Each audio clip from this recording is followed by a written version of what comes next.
Hello everyone. I'm now going to give a talk. I've given this talk before called Monkey Journey to the West, but I did it without the illustrations. And originally it was done with illustrations. So I want to do the talk again, but this time I'm going to use the illustrations now I've found out how to use them, and how to use PowerPoint and backgrounds, which all adds another dimension to the talk. So Monkey Journey to the West. Let's get on to the slide, start on the first slide. So Journey to the West is a novel written in the 16th century by the Chinese writer Wu Chang'e. It is popularly known as Monkey due to Arthur Waley using that title in his abridged English language version. It is known in the West mainly because of the Japanese TV adaptation that ran from 1976 to 1980. Here are some of the main characters. Since then, there have been numerous TV and film versions, the latest, when this talk was written, being in 2016, when a big budget film, Monkey King 2, was released.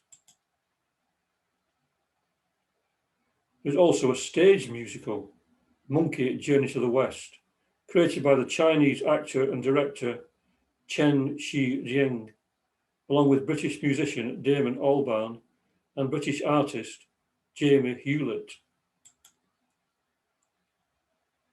It remains an extremely popular tale in China and Japan, and there are also video games based upon the story. So this talk contains some of my own ponderings on the tale, and is in no way meant to be authoritative. The story is based on a factual event concerning the monk Sansang, who was concerned about the poor translations of Buddhist scriptures into Chinese. So he decided to travel to India to obtain some of the originals.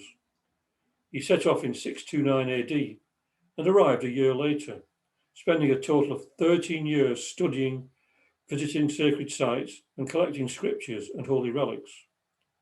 When he returned to China in 646 AD, he set about translating the scriptures into Chinese. People have asked his states many times that we should go to India if we want to gain true spiritual wisdom. And this does not mean literally, but go to the great sages and spiritual writings of India. We go east, of course the Chinese go west. To these events, Wu Chang'e added symbolism and fantastical adventure. The story is in fact an account of the trials of the aspirant on the path to enlightenment. The main characters are the monk, Sansang, popularly known as Tripitaka, Monkey or Su Wutang. The Chinese name can be loosely translated as awakening to emptiness. Pigzi or Shubaje, which means pig of the 8 prohibitions. And Sandy or Sha Wujing, which literally means sand, awakening to purity. There's also a minor character, Yu Long, who was once the Dragon King of the West Sea's son, but after setting fire to his father's great pearl, he was sentenced to death. He was rescued by Kwan Yin and changed into a white horse on which Tripitaka rides. So in Buddhism, the Tripitaka is the earliest collection of Buddhist teachings and the only text recognized as canonical by Theravada Buddhists. Many commentaries have been added over the centuries. However, Tripitaka means 3 baskets from the way in which it was originally recorded. The text was written on long, narrow leaves, which were sewn at the edges, then grouped into bunches and stored in baskets, something like this. The collection is also referred to as the Pali Canon, after the language in which it was first written. It is a vast collection of writings comprising up to 50 volumes. The Tripitaka was handed down orally, then written down in the 3rd century BC. According to Buddhist tradition, the contents of the Tripitaka were determined at the first Buddhist council, shortly after the death of the Buddha. As many as 500 of Buddha's disciples assembled, and at the direction of Mahakasyapa, who was Buddha's successor, the teachings of the Buddha were recited in full. They were then verified by others who had also been present and organized into the Tripitaka. Now, these three baskets, the first one is the Vinaya Pitaka, the discipline basket, was recalled by a monk named Upali. It deals with rules and regulations for the monastic community or the Sangha, including 227 rules for monks, further regulations for nuns, and guidelines for the interaction between the Sangha and the laity. Most of these rules derive from the Buddha's responses to specific situations in the community. The second is the Sutra Pitaka, or the discourse basket, was recited by Ananda, Buddha's cousin and closest companion. It contains the Buddha's teachings on doctrine and behavior, focusing especially on meditation techniques. The third is the Abhidharma Pitaka, or the higher knowledge or special teachings basket, and was recited by Mahakasyapa, the Buddha's successor as mentioned. It is essentially a collection of miscellaneous writings, including songs, poetry, and stories of the Buddha and his past lives.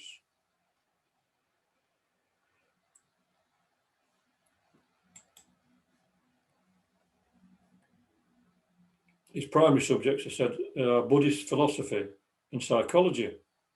Also within the Abhidharma Pitaka is a Dhammapada, which is a popular Buddhist text.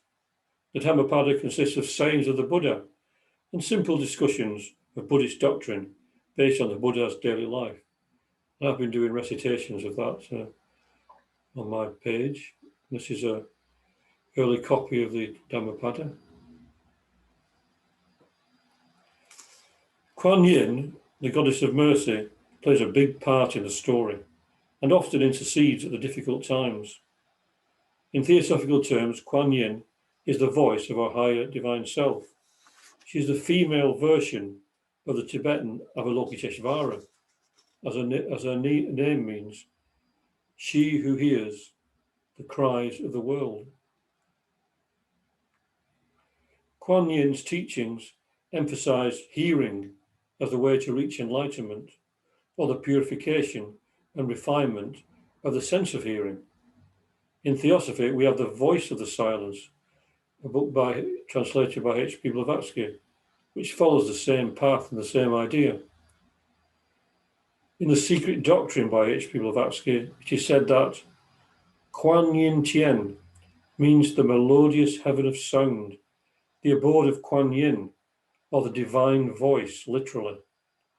This voice is a synonym of the verbum, or the word, speech as the expression of thought. Thus may be traced the connection with, and even the origin of the Hebrew Bath Kol, the daughter of the divine voice, or verbum, or the male and female Logos, the heavenly man, or Adam Kadmon, who is at the same time Sephira. The latter was surely anticipated by the Hindu Vach, the goddess of speech, or of the word. For Vach, the daughter and the female portion, as is stated of Brahma, one generated by the gods, is, in company with Kwan Yin, with Isis, also the daughter, wife, and sister of Osiris, and other goddesses, the female Logos, so to speak, the goddess of the active forces in nature, the word, voice or sound, and speech. It is also connected to Buddhi, or the intuitive principle in theosophical teachings. The Master K.H. in letter 59 of the Mahatma Letters to A.P. Sinnott states, Kwan Yin or Buddhi, the spiritual soul, the sixth principle, and the vehicle of its Lord, it is Kwan Yin that is the female principle or the manifested passive manifesting itself through every creature in the universe in order to deliver all men and women, of course, from the consequences of sin. As rendered by Beale, this once correctly, the Master adds. So it is by illumining the mind with the light of Buddhi that it becomes Manasa Taijasa, which means the illumined mind. In this we find our salvation individually and collectively. Kwan Yin also has a pledge, which is, never will I seek nor receive private individual salvation, never will I enter into final peace alone, but forever and everywhere will I live and strive for the redemption of every creature throughout the world from the bonds of conditioned existence. So she's a much more pleasant sight to look upon than Avalokiteshvara, who is rather confusing. Here's Avalokiteshvara. He has 1,000 arms and an eye in the center of each palm, so that he is able to perceive the suffering of the world and to help relieve it. And all these different, every one of those different things has a meaning that he's holding, but it would take probably several lectures to go into all that. Now, for the rest of this talk, I will use the English names of the characters to avoid confusion. The first is monkey, of course, and he can be regarded as representing the monkey mind, as he is restless and constantly flits from place to place at a whim, and often acts irresponsibly, but at the same time is able to detect the presence of a danger and has great powers which show the potential of the mind. The control and flowering of the mind is monkey's journey. He is born from a stone egg, formed from the merging of heaven and earth, the awakening of the mind principle, perhaps.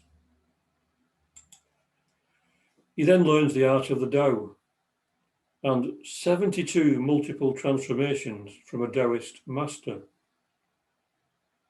From the outset, he's extremely mischievous and manages to upset many gods who decide to give him a position in heaven as keeper of the horses so they can keep an eye on him. When he realizes that he has been given such a lowly position, he is furious and in defiance declares himself sage equal to heaven, perhaps representing the false sense of ego we give to ourselves when ruled by the lower aspects of our being. People become arrogant when given positions of power. As said, he has great powers, but needs to control them. As with our minds, the potential is limitless if we can harness it and purify it. The Jade Emperor sends troops from heaven to arrest him, but they fail, and so he decides to give Monkey the job of tending the peach orchard. Peaches in Chinese mythology are said to confer immortality when eaten. Monkey eats one against the rules. When he later discovers that he has not been invited to the peach banquet, he once again flies into a rage and causes havoc in heaven. Just as our uncontrolled minds can cause havoc in our lives and those of others if not brought under control. Now let's look for a moment at the concept of the Jade Emperor.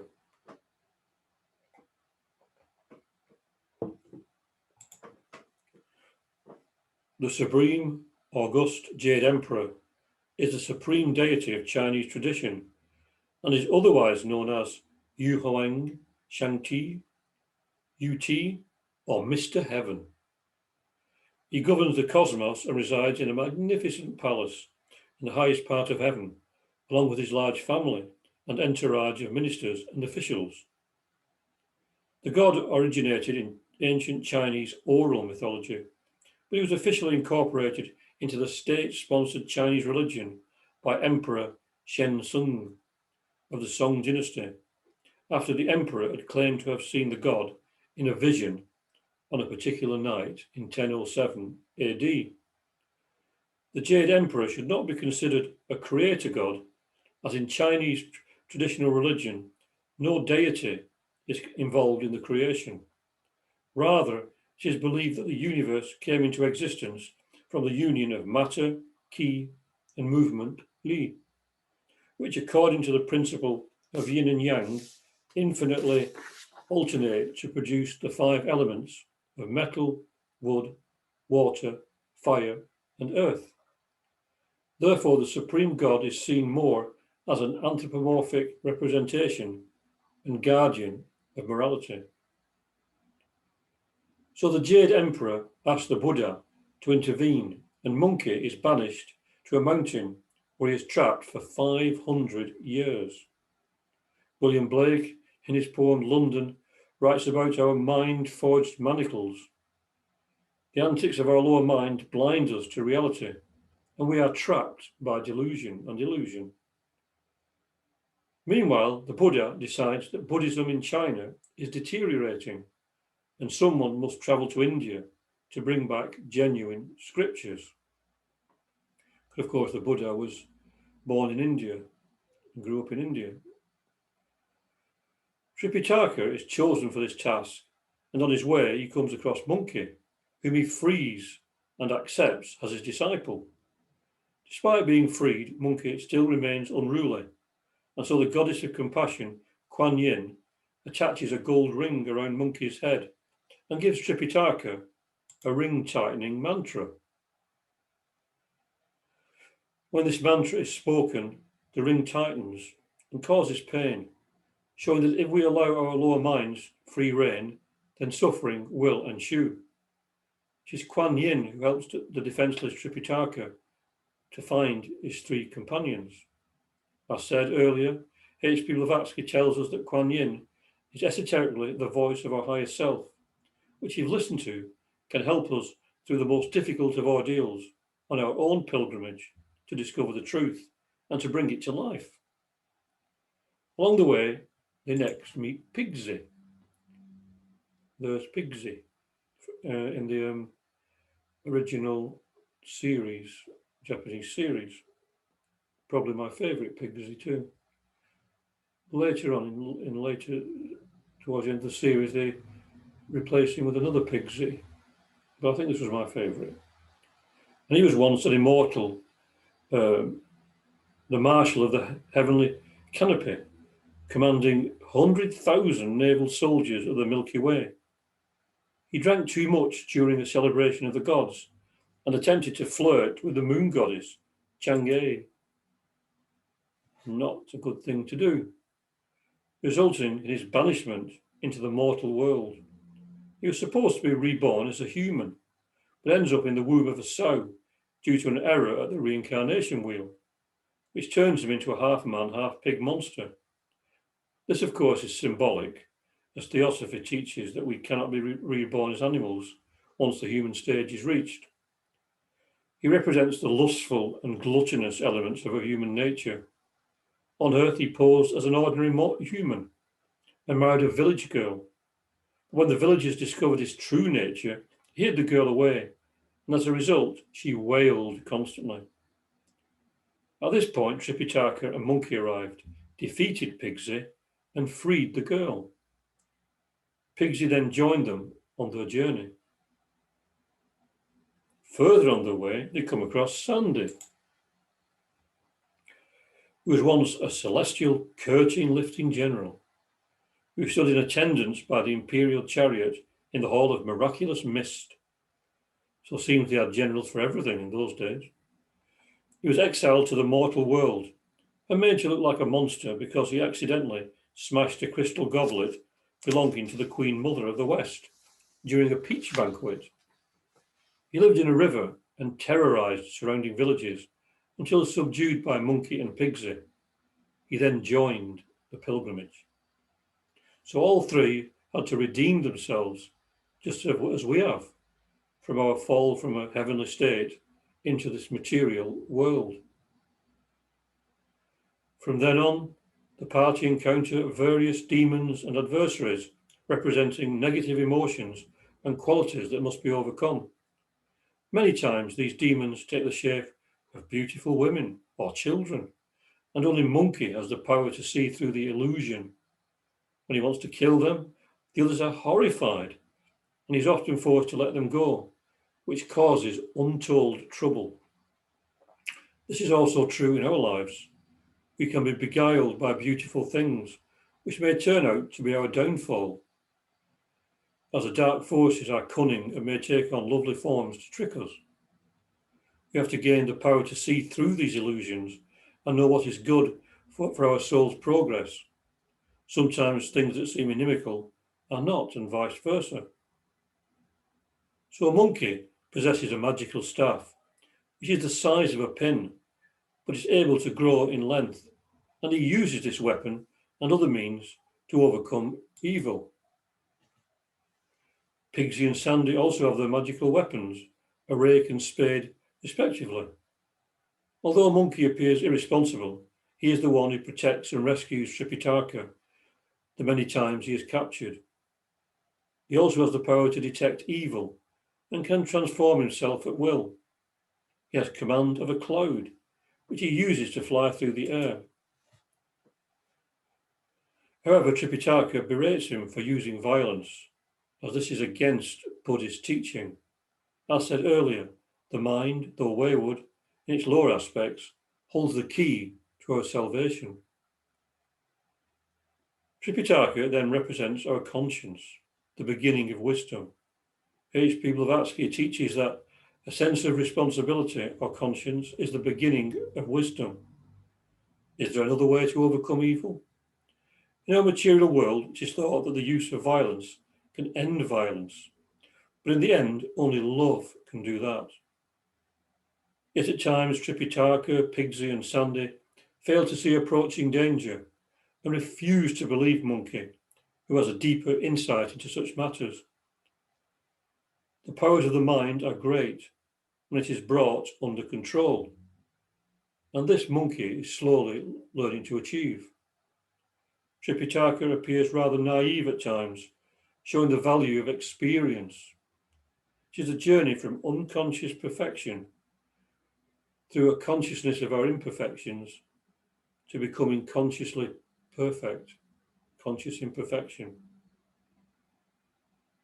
In Indian philosophy, Tripitaka may represent the quality or the guna of goodness, sattva, whereas Monkey and Pigsy are the quality of activity, and the phlegmatic Sandy is inertia or tamas. We have sattva, rajas, and tamas. So rajas is red, fast-moving, agitated. Characteristics are desire, it's a stimulus junkie, enthusiastic, passionate, inflamed, excited, intense, violent, lustful, and hot. Very much like Monkey and Pigsy are. And then there's the quality of tamas, black, slow-moving or fixed, apathy, couch potato, impassive, dark, dispassionate, slow, lethargic, still, relaxed, and cool.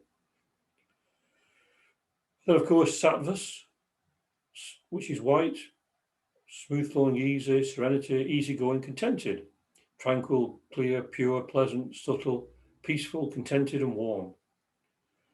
And the note at the bottom says that you can easily expand on these and find negatives and positives for each guna. So as said on this diagram, these qualities or gunas all have a positive and a negative side to them. Tamas may also be a meditative state that brings tranquility to the meditator, and all around them, a calmness in the center of the storm. Rajas may give us the energy and drive to overcome many obstacles and limitations on our path. Sattva or goodness is achieved through the trials and frictions of life and the lessons we learn from them. The story then refers to the different limitations of our nature that prevent us from reaching enlightenment and those that have to be overcome on our pilgrimage. Even goodness can be a barrier in the end. And H.P. Blavatsky tells us that eventually we have to get rid of good karma as well as the bad if we are to progress beyond the gunas, as the Bhagavad Gita tells us to. So after many trials, the pilgrims reach India and receive the scripture from the Buddha himself. They then return to China, and Monkey and Tripitaka are awarded Buddhahood. Yulong is made of Naga. So in mythology, Nagas are serpent deities, but again, H.P. Blavatsky informs us that esoterically it refers to a certain class of adepts. Sandy becomes an Arhat. In the Theosophical Glossary again, it is said that concerning the Arhat, that it is also pronounced and written Arhan, Rahat, the worthy one, literally, deserving divine honours. This was the name given to the Jain and subsequently to the Buddhist holy men initiated into the esoteric mysteries. The Arhat is one who has entered the best and highest path and is thus emancipated from rebirth. That's very interesting when we think that Sandy was the most phlegmatic and the least aware one of all the lot. So obviously he had some inner quality, as I mentioned earlier, in this tamasic state that he had, that made him very high, get this very high state in the end, very high state of being. Pigsy has not quite overcome his lusts and is promoted to an altar cleanser, one who eats excess offerings at the altar. Many aspirants fail because they have some overriding vice that keeps them earthbound, and until all attachment to the things of the world is overcome, they cannot move on. So they must be satisfied with what crumbs of knowledge come their way.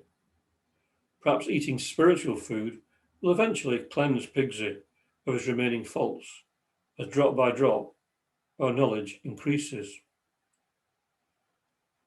It is easy to see that the story is rich in symbolism, and I have only given a tiny peek into what some of the meanings may be.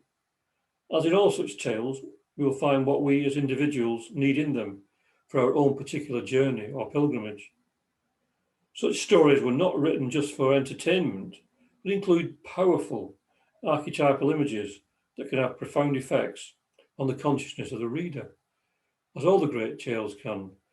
The tales of the Holy Grail, Odysseus, Jason and the Argonauts, all the tales connected to India, China, Japan, South America, Europe, the British Isles, the Nordic tales. All of them have deep meanings if we're in tune with that. The amazing durability and popularity of Monkey and other such legends is because inwardly we can identify with one or more of the characters, and they resonate with us in our day-to-day lives. H.P. Blavatsky again writes in an article, Signs of the Times, works of fiction, the various novels and romances, are called fictions in the arrangement of their characters and the adventures of their heroes and heroines. Admitted, not so as to the facts presented. Many and strange will be the romances yet enacted, for truth is often stranger than fiction, and what is thought fiction is still more often truth. Very interesting quote, that. So knowing this increases our enjoyment of such romances, as we can come to understand that we're not just idling time away reading them, but actually awakening to facts that can help us on our pilgrimage, as well as being introduced to certain concepts in an entertaining way. Eventually, we will transcend all attachments to conceptual views, but until then, we can take great pleasure in the journey, hard as it may be at times. If our motive is unselfish, and if we realize that inwardly we are immortal, then whatever comes our way is transient and will pass in time. Not only is there light at the end of the tunnel itself is ultimately just an illusion, and there is really just light, more light. So as said, this has been a very brief introduction to the tale of Monkey and his companions. We all have our own journey and our own stories on the often misty road that leads us to the heart of the universe in the end. And as Ram Dass says, in the end, they're just walking each other home.